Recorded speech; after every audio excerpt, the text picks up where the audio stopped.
আগুনের মধ্যে তামা পুরাইলে, কয়লা পুরাইলে, কাঠ পুরাইলে ওই কয়লার রংটা যেমন লাল বর্ণের হয়ে যায়, হাসরের ময়দানটা এমন লাল বর্ণের হয়ে যাবে তামার ময়দান।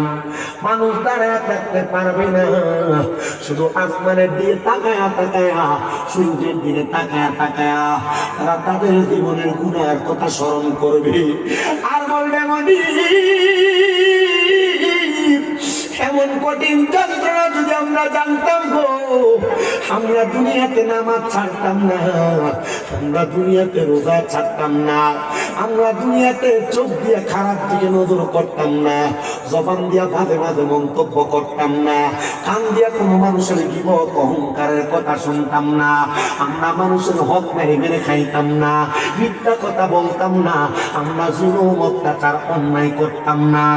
মানুষের কথাগুলো বলবে নিজের পাপের কথা, ওই সময় প্রত্যেকটা মানুষ স্বীকার করবে। আরে শুধু স্বীকার করবে না, ওই হাসরের ময়দানে প্রত্যেক মানুষ তার গুনার কারণে এক একজন মানুষ নামের সাগরের মধ্যে সাঁতার কাটতে থাকবে। কোন মানুষের হাসরের ময়দানের মধ্যে গাম তাদের বুক পরিমাণ থাকবে। শুধু তাই নয়, হাসরের ময়দানে তাদের মাথা পরিমাণ ঘাম থাকবে, হাসরের ময়দানে কারো হাঁটু পরিমাণ ঘাম থাকবে। এই দুনিয়া দুনিয়া না রে, ও আমার এই বিপারার অন্তর্ভুক্ত টাকার এলাকার পর্দার অন্তরালের মা,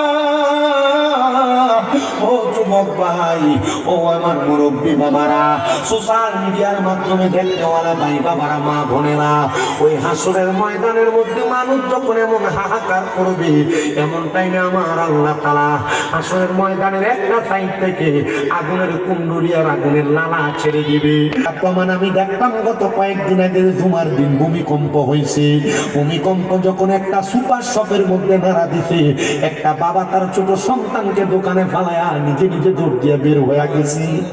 হাসরের ময়দান যখন কায়েম হয়ে যাবে, বাবা সন্তানকে ফালা ফালা পালন করবে, সন্তান মার ফালা পালন করবে রে। এটা তেরার মানুষ